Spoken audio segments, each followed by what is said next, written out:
Hello everyone, welcome to All Aboard. In this particular video, we are going to discuss about the RBI circulars relating to the February 2025 month. This will be the part first of the video. So if you want to download the PDF file of this particular video, you can definitely download our application और वहाँ से आप ये PDF download कर पाएंगे. You can also start practicing previous year questions. Please download previous year question files from our website. Let's start the discussion. The first circular is related to liquidity adjustment facility, change in the rates. So 7th of February को ये circular आया था, notification आया था, right? This is related to liquidity adjustment rate, changes in the rate. So as announced in the monetary policy statement, which was there on 7th of February, it has been decided by the Monetary Policy Committee to reduce the policy repo rate under the LAF. तो एक LAF होता है liquidity adjustment facility, उसके अंदर repo rate आती है और reverse repo rate आती है,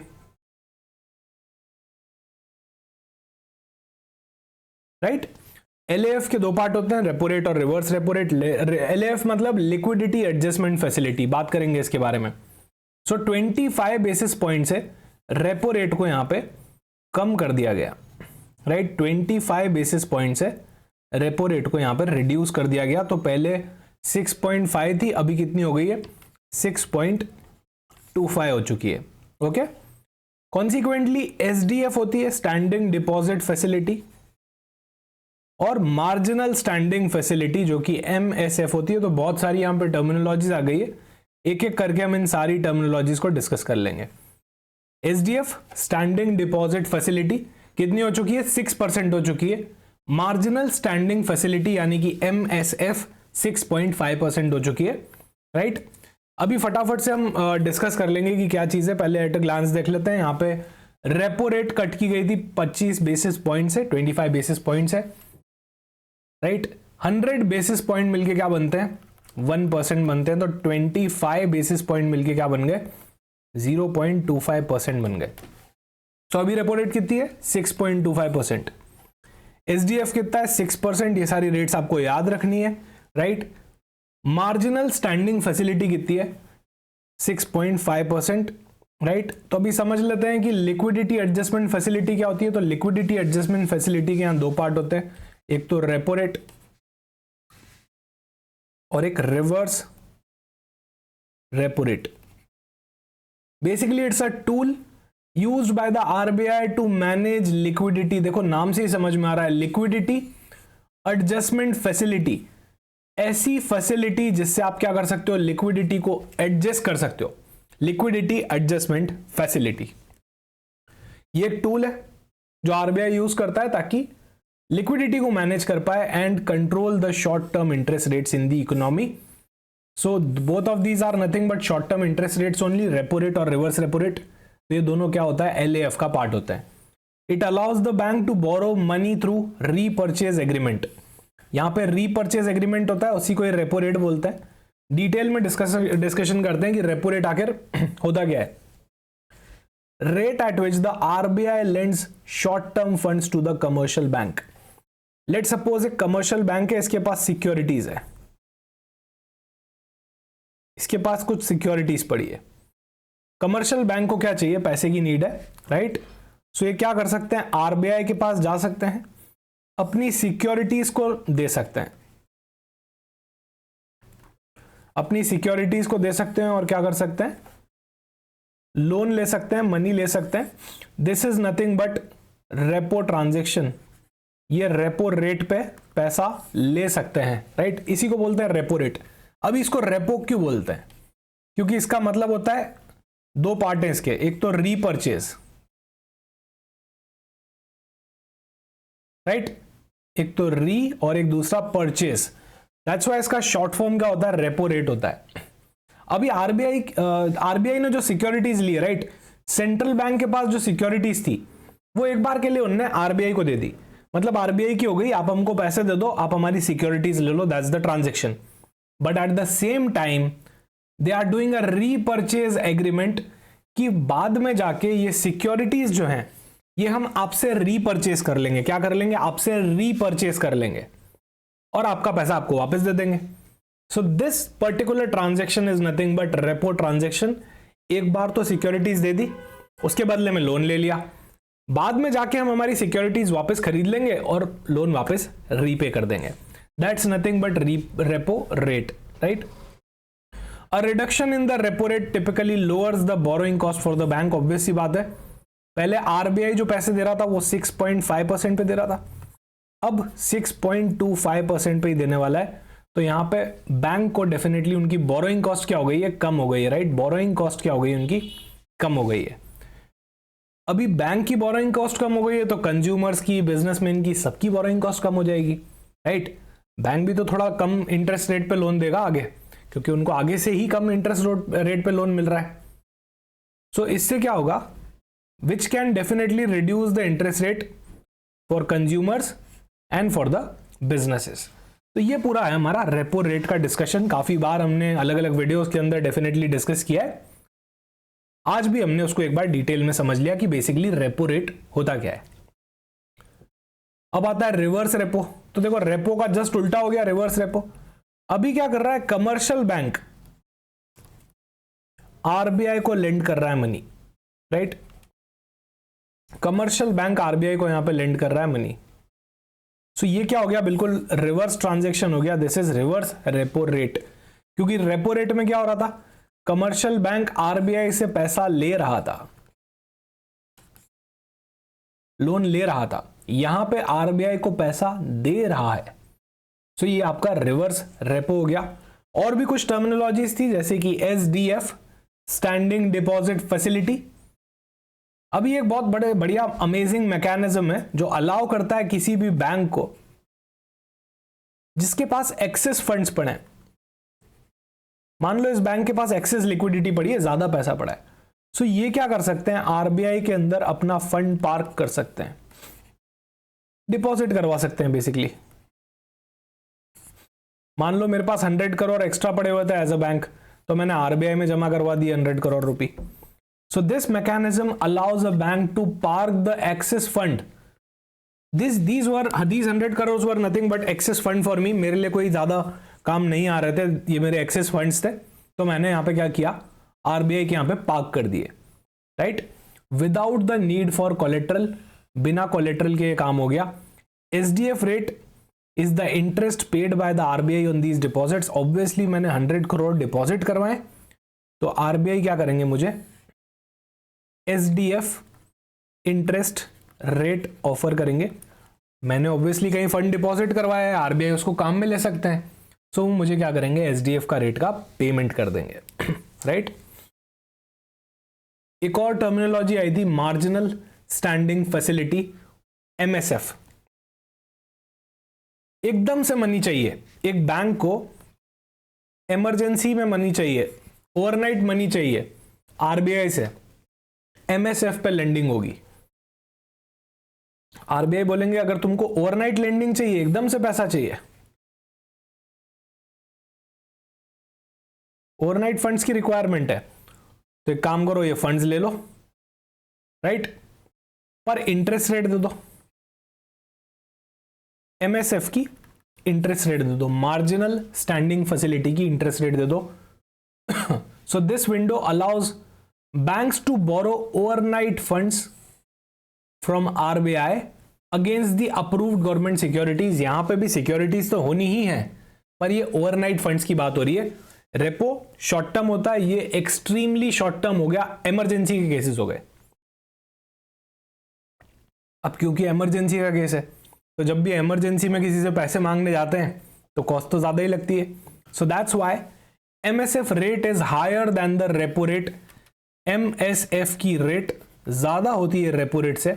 आप देख सकते हो 6.5% एमएसएफ है, तो रेपो रेट अभी 6.25% ही है, right. And this serves as a last resort for a bank facing short term liquidity issues. अगर मेरे बैंक में कोई शॉर्ट टर्म लिक्विडिटी इशू चल रहा है तो मैं आरबीआई के पास जा सकता हूं, उनसे फंडिंग ले सकता हूं एमएसएफ के अंदर, राइट, पर मुझे रेपो रेट से ज्यादा पे करना पड़ेगा। So this was all about the particular notification. अगला आता है standing liquidity facility for primary dealer. यहां पे भी कुछ टर्मिनोलॉजीज आ रही है, समझते हैं क्या चीज है। So standing liquidity facility provided to the primary dealer, एक तो ये प्राइमरी डीलर क्या होते हैं ये हम देख लेंगे, from the RBI would be available at revised repo rate. तो कहीं ना ये प्राइमरी डीलर को जो हम उधार देते हैं, राइट, पैसे देते हैं, स्टैंडिंग लिक्विडिटी फैसिलिटी देते हैं, ये भी रेपो रेट पे देते हैं। किस पे देते हैं? रेपो रेट पे। इसीलिए तो यहाँ पे 6.25% की रिवाइज्ड रेपो रेट की बात की गई है। मतलब प्राइमरी डीलर को जो हम पैसा देते हैं वो रेपो रेट पे देते हैं। पहला कंक्लूजन, राइट। अभी स्टैंडिंग लिक्विडिटी फैसिलिटी क्या होता है, पहला वर्ड आया था वो समझ लेते हैं। सो SLF इज अ कोलेटरलाइज्ड, मतलब यहाँ पे सिक्योरिटी होती है, ये कोलेटरल चाहिए यहाँ पे। It's a collateralised liquidity support mechanism, एक लिक्विडिटी सपोर्ट मैकेनिज्म है प्रोवाइडेड बाय आरबीआई। आरबीआई देते हैं, किसको देते हैं? प्राइमरी डीलर्स को देते हैं। अब हमको सिर्फ ये जानना रहा कि प्राइमरी डीलर कौन होते हैं। ये तो समझ में आ गया कि स्टैंडिंग लिक्विडिटी फैसिलिटी क्या होती है, प्राइमरी डीलर को दी जाती है। क्यों दी जाती है? लिक्विडिटी सपोर्ट प्रोवाइड करने के लिए, वो भी कोलेटरल के अगेंस्ट में, ठीक है। It allows the primary dealer to access short term funds against the government securities. तुम गवर्नमेंट सिक्योरिटीज हमको दे दो, G6 हमको दे दो, और तुम हमारे से क्या करो, फंड्स ले लो SLF पे, right, to ensure the market liquidity. तो ये भी ट्रांजेक्शन किस पे होता है? रेपो रेट पे ही होता है, रेपो रेट पे ही होता है। रेपो रेट की तरह का ही तो ट्रांजेक्शन है, रीपर्चेज एग्रीमेंट की तरह का ही तो ट्रांजेक्शन है, राइट। और जो भी चेंजेस होते हैं रेपो रेट में वो डायरेक्टली अफेक्ट करते हैं किसको? Cost of funds under SLF को, क्योंकि इसका रेफरेंस रेट ही क्या है? रेपो रेट है, तो डेफिनेटली अफेक्ट तो करेंगे ही। SLF is a part of RBI's broader strategy to maintain the stability in the money and government security market. अगला क्वेश्चन और obvious question, sir primary dealer क्या होते हैं? प्राइमरी डीलर फाइनेंशियल इंस्टीट्यूशंस ही होते हैं authorised by the RBI to facilitate the development of government securities market. ऐसे financial institution जिनको आरबीआई ने ऑथराइज किया है कि तुम फैसिलिटेट करोगे development of the government securities market. Okay, primary role क्या रहता है इनका? Underwriting the government securities की अंडर राइटिंग करना ऑक्शन के टाइम पे, मार्केट मेकिंग एक्टिविटीज करना ताकि लिक्विडिटी ज्यादा रहे सेकेंडरी मार्केट में, trading in the government securities and providing a two way quote in these market. ये कुछ इनके प्राइमरी रोल रहते हैं। Now primary dealers help in the smooth functioning of the government borrowing program and market stability को maintain करने का काम करते हैं। बेसिकली ये प्रमोट करते हैं आपके गवर्नमेंट सिक्योरिटीज मार्केट को, राइट। फिर एक और टर्मिनोलॉजी आई थी कोलेटरलाइज्ड लिक्विडिटी सपोर्ट। तो ऑब्वियस सी बात है, यहाँ पे क्या है? प्लेज किया जाएगा हाई क्वालिटी कोलेटरल को, हाई क्वालिटी कोलेटरल को प्लेज किया जाएगा। गवर्नमेंट सिक्योरिटीज को बेसिकली क्या बोला जाता है? हाई क्वालिटी बोला जाता है, क्योंकि उसमें डिफॉल्ट के चांसेस लगभग नेग्लिजिबल ही होते हैं, राइट, लगभग नेग्लिजिबल ही होते हैं, इसलिए उनको हाई क्वालिटी असेट्स भी बोला जाता है, हाई क्वालिटी कोलेटरल भी बोला जाता है। सो यहाँ प्राइमरी डीलर ने क्या दिया है? हाई क्वालिटी कोलेटरल दिया है, और बदले में उनको क्या मिल गया है? लोन मिल गया है, that too equal to repo rate. This support maintains the liquidity in the financial market, allowing the institutions to meet the short-term funding needs while minimizing the risk to central bank. क्योंकि यहाँ पे collateral है, तो RBI के लिए क्या risk है? क्या नहीं है, नेग्लिजिबल है, क्योंकि यार गवर्नमेंट सिक्योरिटीज है कोलेटरल में, तो रिस्क कहाँ से आया? बोरोवर डिफॉल्ट भी कर देगा तो भी गवर्नमेंट सिक्योरिटीज बहुत ही साउंड प्रूफ है, राइट, वहां पे आपका पैसा जाने वाला कहीं नहीं है। So standing facility for primary dealer, ये बेसिकली नोटिफिकेशन था ही इसलिए कि रेपो रेट कट हो गया था, तो यहाँ पे आपका SLF स्टैंडिंग लिक्विडिटी फैसिलिटी भी एडजस्ट कर दिया गया रेपो रेट के हिसाब से। तो प्राइमरी डीलर्स को भी क्या होगा? यहाँ पे रिवाइज रेपो रेट पे यानी कि 6.2% पे पैसा मिलने लग जाएगा। ये भी मॉनेटरी पॉलिसी के जस्ट आफ्टर अनाउंसमेंट हो गया था। आगे चलते हैं, change in the bank rate. अब ये बैंक रेट क्या होती है उसके बारे में बात करेंगे, राइट। तो बैंक रेट के अंदर भी यहां पे चेंज आया। So as announced in the monetary policy statement, ये भी 7 फरवरी को ही बहुत सारे नोटिफिकेशंस आ गए थे, राइट। तो मॉनेटरी पॉलिसी स्टेटमेंट जो अनाउंस हुआ था, the bank rate is revised downward by 25 basis point, right. तो पहले 6.75% थी, वहां से गिर के 6.5% पे अभी चल रही है, ओके। 6.75% से 6.5% पे आ चुकी है। All penal interest rate on shortfall in the reserve requirement which are specifically linked to the bank rate shall also stand revised। अभी क्या होता है ना, काफी सारे पीनल इंटरेस्ट रेट होते हैं, राइट। अगर आपने टाइम से लोन नहीं चुकाया तो आपको कुछ पीनल इंटरेस्ट रेट्स भरने पड़ते हैं, बहुत सारी चीजें होती है। उनका रेफरेंस जो होता है वो कौन सा रेफरेंस होता है? बैंक रेट का ही रेफरेंस होता है। वो over and above bank rate charge होते हैं, मतलब बैंक रेट को एज अ बेस रेट लिया जाता है और उस पर काफी सारे पीनल रेट्स चार्ज होते हैं, राइट। तो वो सब रिवाइज हो जाएंगे क्योंकि आपकी बैंक रेट रिवाइज हो चुकी है 6.5% पे 25 बेसिस पॉइंट, यानी कि 0.25% से स्लैश हो चुकी है, right. So penalty interest rate which are link to the bank rate क्या क्या है? Penal interest rates on shortfall in the reserve requirement. अगर आपकी रिजर्व रिक्वायरमेंट के अंदर कोई शॉर्टफॉल है तो एग्जिस्टिंग रेट क्या थी? Bank rate plus 3%, okay. Bank rate plus 3%, अभी भी बैंक रेट प्लस 3% ही है, पर क्योंकि बैंक रेट फॉल हो गई है 25 बेसिस पॉइंट्स है, राइट। सो यहां पे 9.5% और यहां पे bank rate plus 5 percentage points, so 11.5%, okay. पहले ये 9.75% हुआ करती थी और 11.75% हुआ करती थी। ऑब्वियसली ये दोनों क्या हुआ है? 25 बेसिस पॉइंट से गिर गई हैं, right. So this is a change जो यहां पे penal interest rate on shortfall in reserve requirement के अंदर आया है, ये आपको याद होनी चाहिए, राइट। बैंक रेट क्या होती है वो समझ लेते हैं कि बैंक रेट का आखिर मतलब क्या होता है। तो basically bank rate is the interest rate at which RBI lend funds to commercial bank. Sir वापस आरबीआई लोन दे रहा है, ये तो सर रेपो में भी देता था, कमर्शियल बैंक्स को लोन दे दिया, लेंड करा मनी विदाउट एनी कोलेटरल, बिना किसी कोलेटरल के, typically for a longer duration than the repo rate, right. तो यहां पे सिक्योरिटीज का यूज नहीं हुआ, कोलेटरल का यूज नहीं हुआ, इसलिए इसको रेपो रेट नहीं बोल सकते क्योंकि उसमें तो रीपर्चेज एग्रीमेंट होता है, सिक्योरिटीज होती है या नहीं होती है।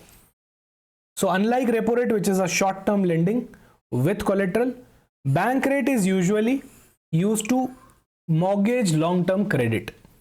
So a reduction in the bank rate, अगर bank rate के अंदर reduction आया है, it signals a lower cost of borrowing for the bank. Bank को अब कम रेट पे लोन मिल रहा था, पहले 6.75% पे मिलता है, अब 6.5% पे ही बैंक रेट पे लोन मिल रहा है, which can lead to reduce interest rates for consumers and business के लिए भी ये beneficial हो सकता है। पीनल इंटरेस्ट रेट्स की हमने बात करी थी।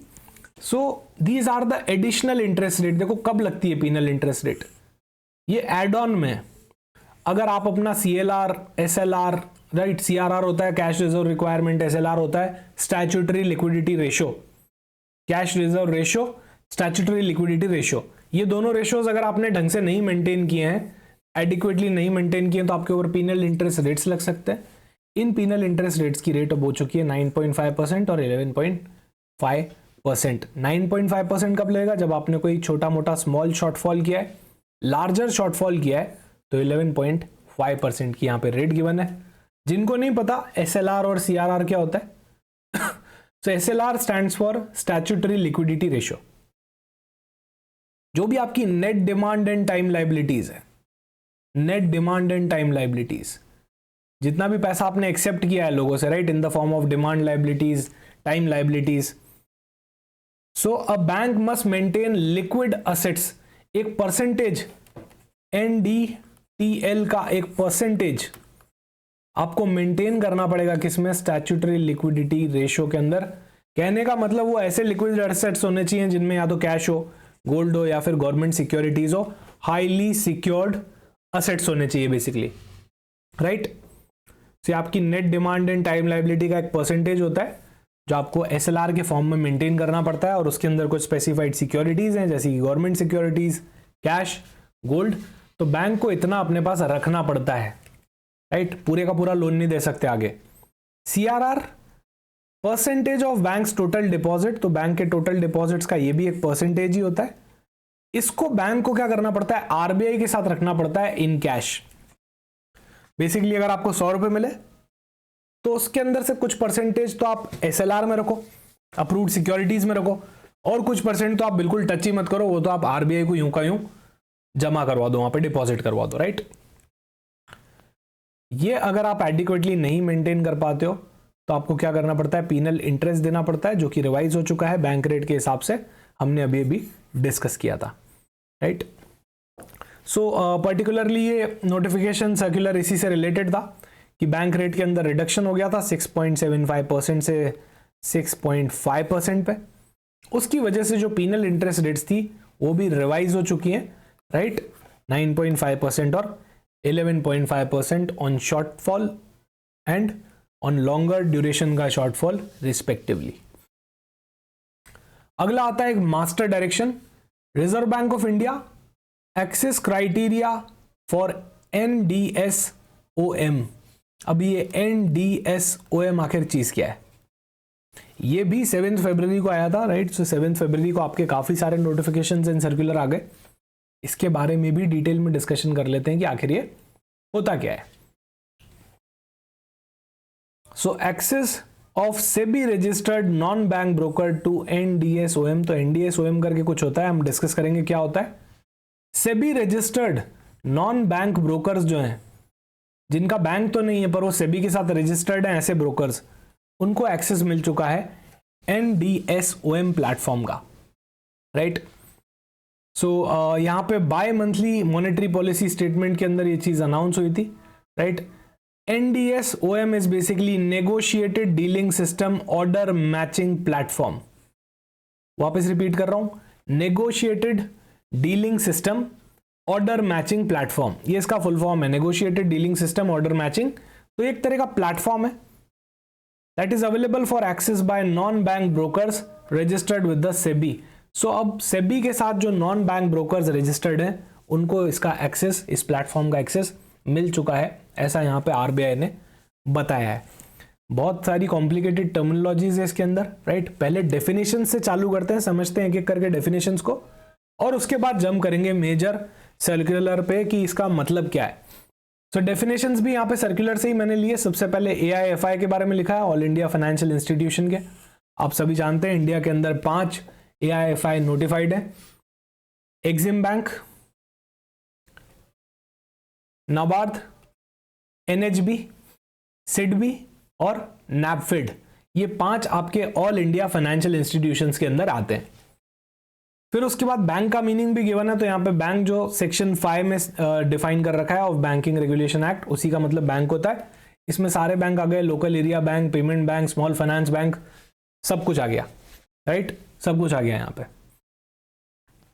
फिर डेजिग्नेटेड सेटलमेंट बैंक्स। अब DSB क्या होते हैं, डेजिग्नेटेड सेटलमेंट बैंक।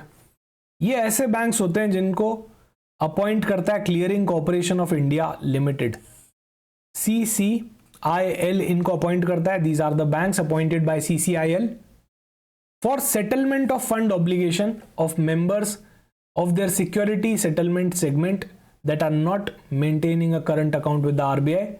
ऐसे मेंबर्स जिनका करंट अकाउंट नहीं है RBI के साथ, उनका सिक्योरिटी सेटलमेंट रिलेटेड सारी चीजें कौन करते हैं, ये डेजिग्नेटेड सेटलमेंट बैंक करते हैं। अगर करंट अकाउंट होता RBI के साथ तो कोई टेंशन ही नहीं थी, पर क्योंकि वो नहीं है तो इनका सेटलमेंट कौन करेगा, डेजिग्नेटेड सेटलमेंट बैंक करेगा, राइट। और इनको किसने अपॉइंट किया है, क्लियरिंग कॉर्पोरेशन ऑफ इंडिया ने अपॉइंट किया है। अभी डायरेक्ट एक्सेस का क्या मतलब होता है, देखो यार, NDSOM एक क्या है, प्लेटफॉर्म है, ये एक प्लेटफॉर्म है। अब काफी सारे लोगों को इसका डायरेक्ट एक्सेस दे दिया। मान लो A लिमिटेड को इसका डायरेक्ट एक्सेस है, तो डायरेक्ट एक्सेस मतलब आप उसको डायरेक्टली एक्सेस कर सकते हो, वहां पे क्या कर सकते हो आप, the entity that is a party to transaction directly execute or report the transactions on or to the platform and such transactions are settled in its own subsidiary general ledger. SGL क्या होता है वो भी समझते हैं. कुल मिला के आप इस प्लेटफॉर्म को क्या कर सकते हो, डायरेक्टली एक्सेस कर सकते हो. सर अब इनडायरेक्ट एक्सेस क्या होता है?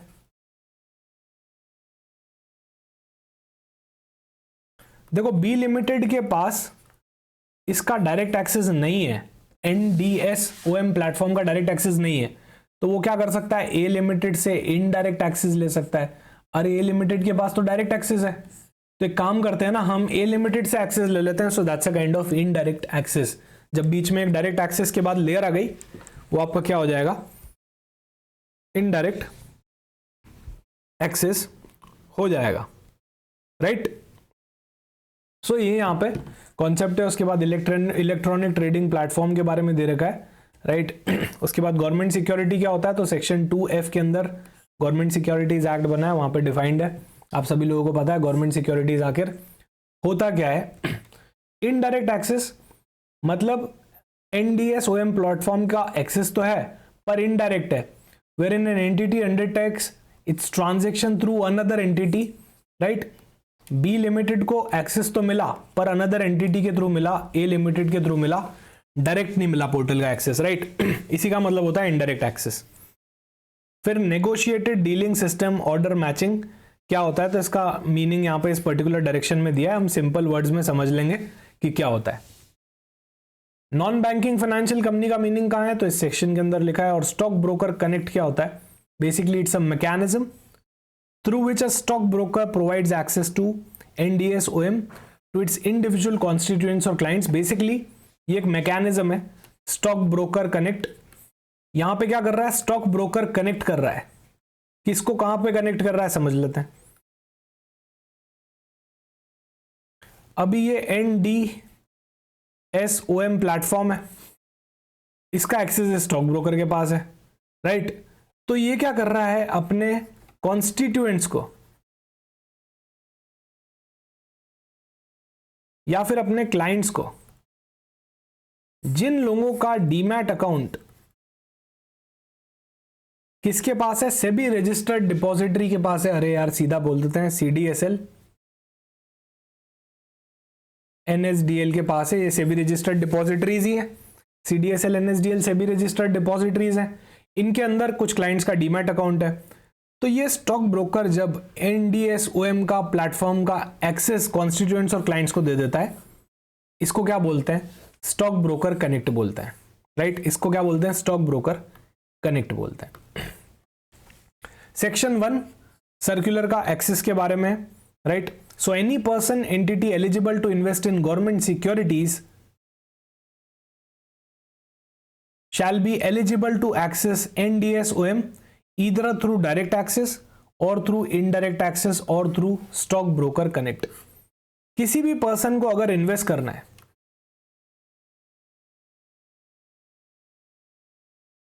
क्या करना है, इन्वेस्ट करना है. कहां पे इन्वेस्ट करना है, गवर्नमेंट सिक्योरिटीज के अंदर इन्वेस्ट करना है. राइट. तो उसको NDSOM प्लेटफॉर्म का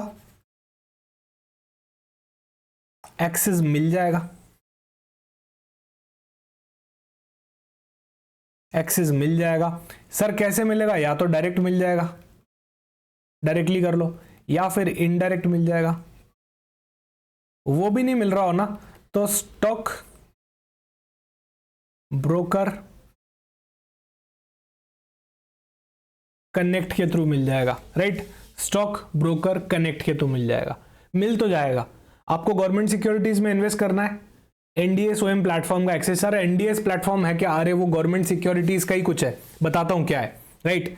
बेसिकली एक प्लेटफॉर्म है जो आपको गवर्नमेंट सिक्योरिटीज के अंदर सेकेंडरी मार्केट के अंदर हेल्प करता है. राइट. ट्रेडिंग के अंदर हेल्प करता है. सो या तो आपको डायरेक्ट एक्सेस मिल जाएगा, या इनडायरेक्ट मिल जाएगा, या स्टॉक ब्रोकर कनेक्ट के थ्रू मिल जाएगा. आपका स्टॉक ब्रोकर आपको दिला देगा. आपका डीमैट अकाउंट तो हो गई सेबी रजिस्टर्ड डिपॉजिटरी में, CDSL में, NSDL के अंदर, तो आपका स्टॉक ब्रोकर आपको वहां पे कनेक्ट करवा देगा. No big deal. राइट. यही लिखा है सर्कुलर के अंदर. फिर डायरेक्ट एक्सेस किस किस को मिलेगा, सो इन सबको डायरेक्ट एक्सेस मिल जाएगा. अरे तुम बैंक हो, स्टैंड अलोन प्राइमरी डीलर हो, एनबीएफसीज हो, एचएफसी हो, ऑल इंडिया फाइनेंशियल इंस्टीट्यूशन हो। 5 तरीके के ऑल इंडिया फाइनेंशियल इंस्टीट्यूशन होते हैं।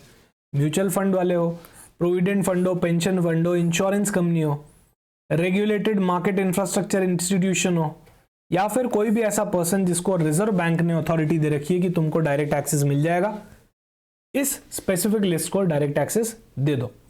इन सबको क्या मिल जाएगा? डायरेक्ट एक्सेस मिल जाएगा। ठीक है।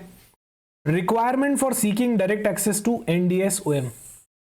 Entities that are eligible to seek direct access to NDS OM shall fulfil the following requirement.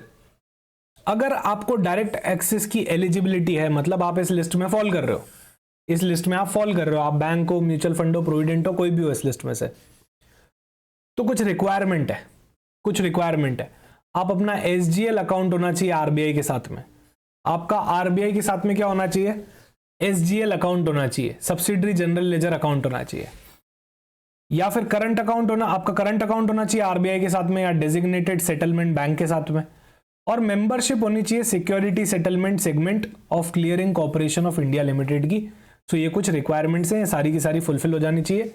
एसजीएल account RBI के साथ में, करंट अकाउंट आरबीआई के साथ में, या फिर डेजिग्नेटेड सेटलमेंट बैंक के साथ में, और membership of security settlement segment of CCIL clearing corporation of India की। ये कुछ रिक्वायरमेंट है जो होनी ही चाहिए, जो होनी ही चाहिए। सर एसजीएल क्या होता है? एसजीएल कुछ नहीं, एक डीमटेरियलाइज्ड अकाउंट होता है जो आरबीआई के साथ आप मेंटेन कर सकते हो। It is used by banks and financial institution या फिर primary dealer to hold government securities in an electronic form, right. तो जिसमें मैं गवर्नमेंट सिक्योरिटीज होल्ड कर रहा हूं, ये एक एसजीएल अकाउंट है, राइट। ये आरबीआई के साथ मैं मेंटेन करता हूं, इसके अंदर मैं डीमैट फॉर्म में गवर्नमेंट सिक्योरिटीज को होल्ड कर लेता हूं। सर कुछ की फीचर्स भी बता दो एसजीएल के। तो custody of government securities, SGL account serve as a custodian for the government security. यहां पे फिजिकल सर्टिफिकेट्स की नीड नहीं पड़ती है, एज अ कस्टोडियन यहां पे एसजीएल अकाउंट एड करता है, right. Trading and settlement, so it facilitates in trading and settlement in G6 government securities, right, through platforms like एनडीएस-ओएम। तो एनडीएस-ओएम एक प्लेटफॉर्म है जो आपको गवर्नमेंट सिक्योरिटीज बाय सेल करने के अंदर हेल्प करता है।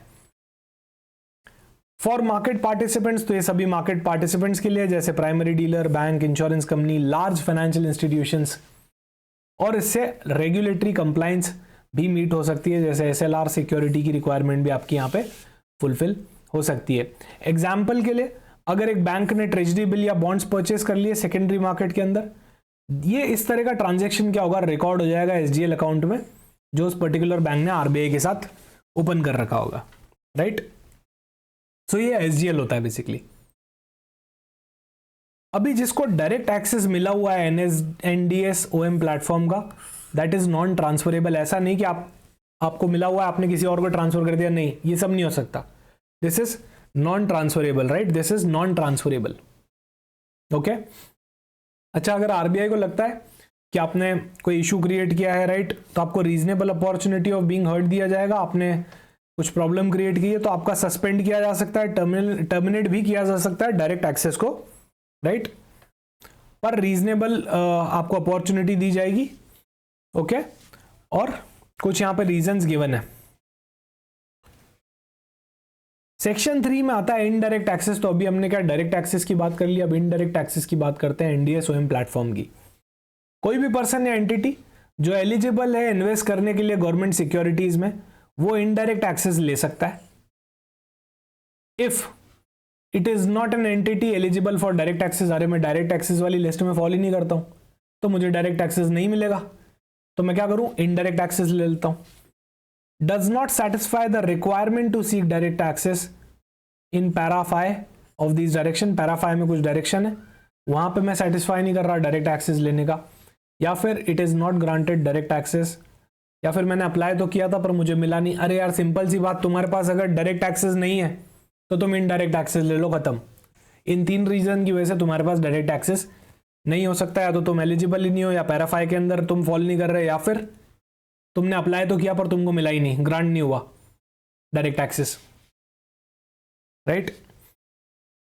इनडायरेक्ट एक्सेस का मतलब shall be through an entity which has a direct access. तो मैंने बताया ए लिमिटेड के पास डायरेक्ट एक्सेस है, इसके थ्रू आपको इनडायरेक्ट एक्सेस मिल जाएगा बी लिमिटेड को। ये तो हम स्टार्टिंग में ही डिस्कस कर चुके हैं सर्कुलर चालू करने से पहले ही, right. which agrees to assume responsibility to settle the transaction undertaken by the entity seeking indirect access, right? So ये यहाँ पे कुछ डायरेक्शंस गिवन है इनडायरेक्ट एक्सेस के। तीसरा रूट स्टॉक ब्रोकर कनेक्ट के थ्रू होता है। स्टॉक ब्रोकर बेसिकली रजिस्टर्ड होते हैं आपके सेबी के पास, right. Stock broker has an agreement with an entity that is a member of security settlement segment of CCIL, right. तो यहाँ क्लियरिंग मेंबर्स क्या करते हैं, अज्यूम करते हैं अपनी रिस्पॉन्सिबिलिटी को सेटलमेंट ऑफ द ट्रांजेक्शन के लिए। ये हम ऑलरेडी समझ चुके हैं कि स्टॉक ब्रोकर कनेक्ट का क्या प्रोसीजर रहता है, right.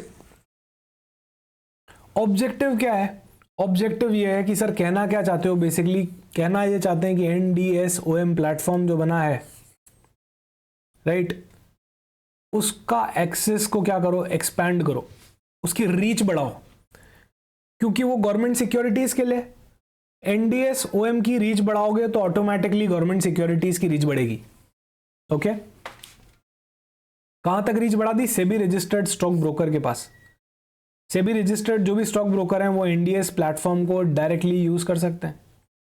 Now this move aims to boost retail participation in government security. एक बार मेरे ब्रोकर के पास अगर NDS प्लेटफॉर्म का एक्सेस है, right, so stock broker connect के थ्रू मैं भी ले सकता हूं, क्योंकि मेरा तो डिपॉजिटरी अकाउंट है CDSL NSDL में, तो मैं भी वहां पे स्टॉक ब्रोकर कनेक्ट के थ्रू वहां पे एंटर कर सकता हूं। बेसिकली मैं रिटेलर हूं और मैं गवर्नमेंट सिक्योरिटीज मार्केट के अंदर क्या कर सकता हूं, पार्टिसिपेशन कर सकता हूं। सो न्यू मास्टर डायरेक्शन इसके लिए इशू हुए थे, master direction RBI access criteria for NDSOM platform directions 2025। इन्होंने सुपरसीड कर दिया है 2024 के डायरेक्शन को। एप्लीकेबिलिटी इमीडिएटली अप्लाई करते हैं under section 45W and 45U of the RBI act. जिन लोगों को नहीं समझ में आया अभी तक NDSOM प्लेटफॉर्म होता क्या है, basically it's a electronic trading platform. अरे कुछ नहीं है कि इलेक्ट्रॉनिक ट्रेडिंग प्लेटफॉर्म है जिसको RBI ने ऑथराइज कर रखा है for buying and selling of government securities in the secondary market. Secondary market मतलब लिस्ट होने के बाद वाला मार्केट। अगर आपको रिलायंस इंडस्ट्री का शेयर खरीदना है तो आप अपने ब्रोकर के पास जाओगे, वो आपको सेकेंडरी मार्केट में शेयर दिला देगा, that is secondary market. IPO की बात नहीं कर रहा हूं, IPO इज प्राइमरी मार्केट वाला concept, right. So sir NDSOM platform क्या है, it's a electronic trading platform जहां पे RBI ने परमिट कर रखा है कि आप बाय करो सेल करो गवर्नमेंट सिक्योरिटीज को। ये उनका सेकेंडरी मार्केट हो गया, राइट। उनके सेकेंडरी मार्केट में अगर आपको कुछ बाय सेल करना है तो NDSOM प्लेटफॉर्म के थ्रू ही हो सकता है। Negotiated dealing system, order matching, ये बहुत ही इंपॉर्टेंट है, ये सबको आना चाहिए। जो लोग भी RBI का एग्जाम दे रहे हैं वो आना ही चाहिए, मस्ट है, right. Enables real time order driven transaction enhancing transparency and efficiency, right. सारे प्लेटफॉर्म यही बोलते हैं कि ट्रांसपेरेंसी बढ़ जाएगी, एफिशिएंसी बढ़ जाएगी, ठीक है, कोई नई बात नहीं है। गवर्नमेंट सिक्योरिटीज फाइनेंशियल इंस्ट्रूमेंट्स होते हैं जो गवर्नमेंट एंटिटीज इशू करती हैं, right, to borrow funds. Treasury bills हो गए, बॉन्ड्स हो गए, गवर्नमेंट बॉन्ड्स हो गए, ये सब क्या होते हैं, हमारे GSECs होते हैं जिनको हम गवर्नमेंट सिक्योरिटीज बोलते हैं। SEBI registered non bank broker, ये कुछ ऐसी एंटिटीज होती है जो रजिस्टर्ड है सेबी के साथ में, बट बैंक नहीं है, बैंक नहीं है पर सेबी के साथ रजिस्टर्ड ब्रोकर है, right. So the update allows the brokers to connect retail investors to the government security market. अगर मैं एक रिटेलर हूं तो मुझे तो NDS का एक्सेस नहीं है, पर मेरे ब्रोकर को है जो सेबी रजिस्टर्ड है, इसको तो एक्सेस है। तो इसके थ्रू मैं क्या कर सकता हूं, पार्टिसिपेशन कर सकता हूं किसमें, गवर्नमेंट सिक्योरिटीज मार्केट में। इतनी सी बात है, राइट, इतनी सी बात है।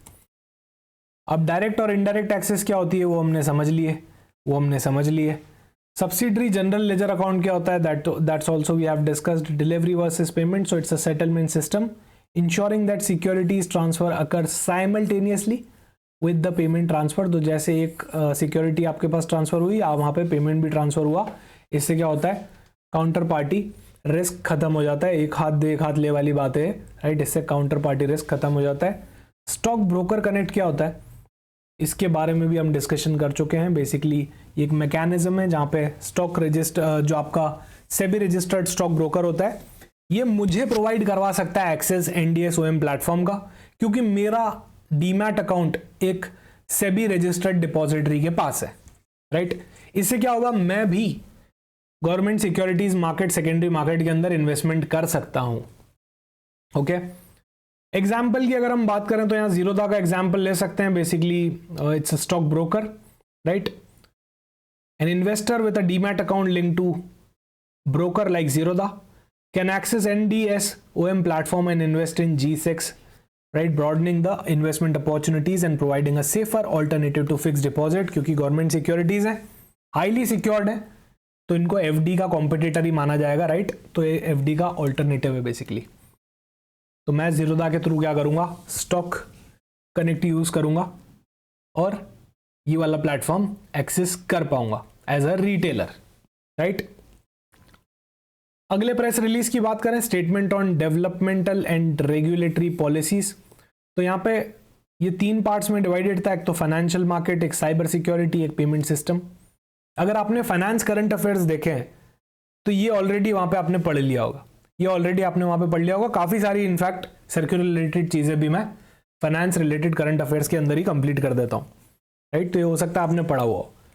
सबसे पहली और इंपॉर्टेंट चीज, need to allow forward contract in the government securities. Forward contract को, सर फॉरवर्ड कॉन्ट्रैक्ट क्या होता है यार, बहुत बड़ा टॉपिक है, कभी और पढ़ेंगे। डेरिवेटिव्स के अंदर है, राइट। फॉरवर्ड कॉन्ट्रैक्ट एक डेरिवेटिव कॉन्ट्रैक्ट है, इसको क्या करो, गवर्नमेंट सिक्योरिटीज के अंदर इंक्लूड कर दो, राइट। ऐसा करने से क्या होगा, this will enable long term investors such as insurance funds to manage their interest rate risk. उनको कुछ इंटरेस्ट रेट रिस्क आती है, वो क्या कर सकते हैं, फॉरवर्ड कॉन्ट्रैक्ट एंटर कर करके, डेरिवेटिव कॉन्ट्रैक्ट एंटर कर कर से यहाँ पे वो रिस्क को एलिमिनेट कर सकते हैं, बचा सकते हैं, राइट। इसीलिए यहाँ पे फॉरवर्ड कॉन्ट्रैक्ट्स को गवर्नमेंट सिक्योरिटीज के अंदर ले लिया गया है। फिर वापस एनडीएस ओएम प्लेटफॉर्म की बात करी, वापस मैं आपको नहीं रिपीट करने वाला हूँ पूरा, हमने इसको बहुत ही डिटेल में समझ लिया है। Almost I think negligible part ही मैंने छोड़ा होगा सर्कुलर का, जो आपके एग्जाम के लिए रिलेवेंट नहीं है, उतना पोर्शन छोड़ दिया होगा, बाकी पूरा का पूरा सर्कुलर यहाँ पे इस वीडियो के अंदर कवर्ड है, राइट। और ये इंपॉर्टेंट भी है, this can be very very important for the examination. फिर आता है साइबर सिक्योरिटी। सो साइबर सिक्योरिटी एनहांस करने के लिए यहाँ पे क्या किया है, बैंक.in और fin.in डोमेन लॉन्च किया है। तो आरबीआई ने बोला कि अपने डोमेन नेम को क्या रखो, अगर आप बैंक हो तो बैंक.in रखो, अगर आप नॉन बैंकिंग हो, non banking company, other financial institution हो तो fin.in रख दो, राइट, fin.in रख दो। अच्छा, एग्जाम के अंदर nbfc.in भी आ सकता है, तो कंफ्यूज मत होना, nbfc को क्या रखना पड़ता है, fin.in रखना पड़ता है। नॉन बैंकिंग एंटिटीज को क्या रखना पड़ता है, fin.in रखना पड़ता है, nbfc.in नहीं रखना पड़ता है, राइट। फिर पेमेंट सिस्टम से रिलेटेड बात हुई, अगर क्रॉस बॉर्डर ट्रांजैक्शन की बात है तो ऑथेंटिकेशन के अंदर एडिशनल फैक्टर ऑथेंटिकेशन का भी एक लेयर डाला। इससे क्या होगा, सेफ्टी लेयर है एक तरह की, राइट, सेफ्टी एनहांस हो जाएगी, ओके। और उसके बाद एक और सर्कुलर आया था, एक और नोटिफिकेशन आया था यहाँ पे, all agency banks to remain open for public on 31 March 2025। So government of India ने रिक्वेस्ट किया है सारी ही ब्रांचेस से of the banks dealing with government receipts and payment open for transaction on 31 March. तो आप 31 मार्च को ओपन रहो, जो कि एक पब्लिक हॉलीडे हो जाता है यहाँ पे, right. So as to account for all the government transactions, ताकि गवर्नमेंट के सारे ट्रांजेक्शन मार्च में ही रिकॉर्ड हो जाए, राइट, ओवरलैपिंग नहीं हो अगले फाइनेंशियल ईयर से। इसीलिए ये पर्टिकुलर नोटिफिकेशन यहाँ पे लेके आए हैं। आपके एग्जामिनेशन पर्सपेक्टिव से ये इतना रिलेवेंट नहीं होने वाला है, राइट। अब फटाफट से कुछ एमसीक्यूज की प्रैक्टिस कर लेते हैं। तो जो अभी तक हमने सर्कुलर पढ़े हैं उससे रिलेटेड हम एमसीक्यूज यहाँ पे डिस्कस करने वाले हैं। So quickly let me know in the comment section, जब तक मैं क्वेश्चन पढ़ रहा हूँ आपका आंसर आ जाना चाहिए कमेंट सेक्शन के अंदर, that's the motive, right. So please do let me know in the comment section इनके क्या करेक्ट आंसर होने चाहिए एकदम जल्दी से। The monetary policy committee reduce the policy repo rate under the liquidity adjustment facility by how many basis point in February 7। यार इससे simple question कुछ नहीं हो सकता। अभी एनपीएस का एग्जाम हुआ था, उसका क्वेश्चन है, उसके अंदर आ गया था, राइट? क्योंकि ये रीसेंट फाइनेंस करंट अफेयर है, तो ये तो आपको पता ही होना चाहिए, राइट? तो इसका तो आंसर अब तक आप लिख चुके होने चाहिए कमेंट सेक्शन में। The correct answer is option B, 25 basis point, 6.25% हमारी नई रेपो रेट है, राइट? बहुत ही सिंपल, इतना तो एक्सपेक्टेशन है ही कि इतना आपको आता ही होगा। अच्छा, revised marginal standing facility rate कितनी है? MSF मार्जिनल स्टैंडिंग फैसिलिटी कितनी है? जिनको पता होगा MSF क्या है, बेसिकली इमरजेंसी लेंडिंग है, ओवरनाइट लेंडिंग है। आरबीआई के पास जाके एक बैंक हायर ले सकता है, पैसा ले सकता है, बोरो कर सकता है MSF पे, और ये रेपो रेट से ज्यादा होती है तो पहले दो ऑप्शन तो खत्म ही हो गए, ए और बी। पहले दो ऑप्शन तो वैसे ही खत्म हो गए, right? Correct answer here is option C, 6.5%. It is always higher than the repo rate, it is always higher than the repo rate. Which facility allows the bank to park excess funds with the RBI without any collateral? ऐसी कौन सी facility है जिसके अंदर एक bank जो उसके पास access funds पड़े हैं उनको पार्क कर सकता है, वो भी आरबीआई के पास, और उस पर कुछ इंटरेस्ट कमा सकता है? What should be the correct answer here, guys? Everyone in the comment section. क्या इसका करेक्ट आंसर होना चाहिए? बहुत ही स्ट्रेट, बहुत ही simple question, I will say यहां पे इसका करेक्ट आंसर हो जाएगा standing deposit facility, right? Collateral free होती है। अच्छा, SLF स्टैंडिंग लिक्विडिटी फैसिलिटी की बात कर रहा हूं, जो प्राइमरी डीलर को दी जाती है, उसको कौन सी रेट से लिंक किया जाता है? याद हो तो एक सर्कुलर और आया था, राइट? मॉनेटरी पॉलिसी वाली की बात के जस्ट बाद हमने एक डिस्कशन किया था कि SLF को भी रिवाइज किया गया है प्राइमरी डीलर के लिए, इन लाइन किया गया है कौन सी रेट से? Everyone in the comment section guys, कौन सी रेट से हमने उसको इन लाइन किया गया है? कौन सी रेट से उसको लिंक करके रखते हैं हम? बहुत ही सिंपल क्वेश्चन।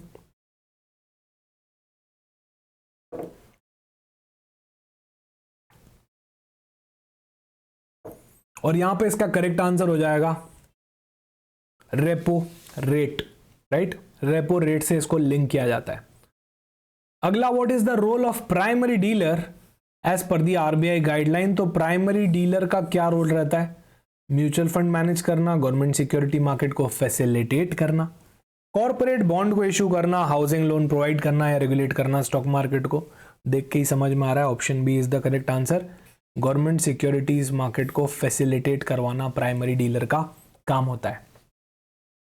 अगला question, what does the term collateralised liquidity support mean as used in the RBI circular? Collateralised liquidity support का क्या मतलब होता है? Borrowing without security, borrowing against high quality collateral, providing unsecured loan, lending to public directly और investing in form markets. Obviously borrowing against high quality collateral, right? What was the penal interest rate for reserve shortfall exceeding 3% of the required reserves as per the RBI guidelines? क्या इसका correct answer होना चाहिए? इसका correct answer है 11.5%, right?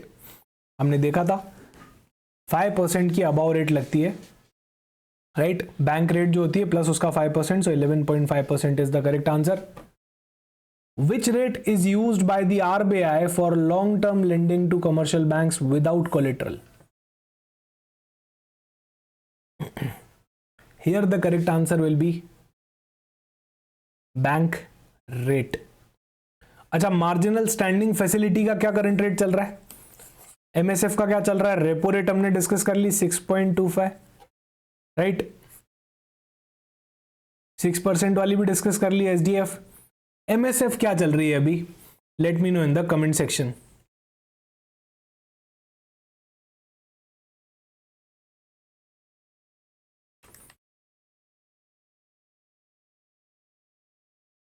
इसका correct answer है यहां पे 6.5%।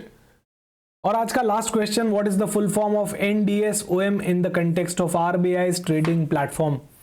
NDS-OM प्लेटफॉर्म का फुल फॉर्म क्या है, राइट? आप सभी जानते हैं ये गवर्नमेंट सिक्योरिटीज के अंदर फैसिलिटेट करवाता है ट्रांजैक्शंस को। So what's the full form of NDS-OM। और मैं यहाँ पे आज का सेशन कंक्लूड करना चाहूंगा। ये वाले का आंसर आप लोग मुझे बताएंगे, मैं आपको नहीं बताऊंगा इन द कमेंट सेक्शन कि इसका करेक्ट आंसर क्या होना चाहिए। सो अगर आप यहाँ तक पहुंचे हो तो बहुत बढ़िया बात है, राइट? आप जरूर मुझे डेफिनेटली कमेंट सेक्शन में बताइएगा कि ये इसका पर्टिकुलर क्या आंसर होना चाहिए, right? Thank you so much for watching this video और मिलते हैं किसी और वीडियो के अंदर।